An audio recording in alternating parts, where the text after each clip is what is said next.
Tutti sapevano che quella donna aveva dei problemi, che quella relazione con un uomo parecchio più giovane di lei era malata e che lui la picchiava, eppure nulla è stato fatto fino a quando Elda Tandura, 66 anni, ex insegnante di Vittorio Veneto, è finita all'ospedale in coma e dopo un mese di agonia è morta.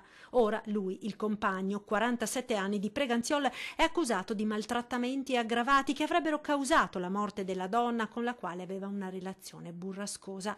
Elda Tandura si è spenta 2 giorni fa all'ospedale di Vittorio in seguito a delle lesioni che, secondo l'ipotesi dell'accusa, sarebbero conseguenza delle percosse subite durante l'ennesima violenta lite con il compagno.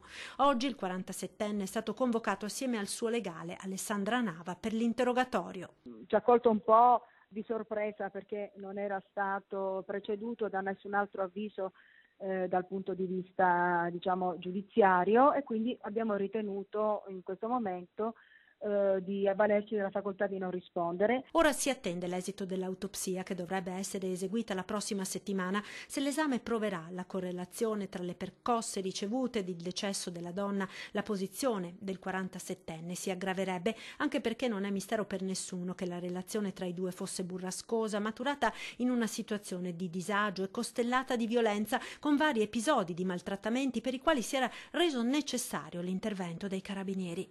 L'autopsia potrà chiarire le cause del decesso e le eventuali responsabilità.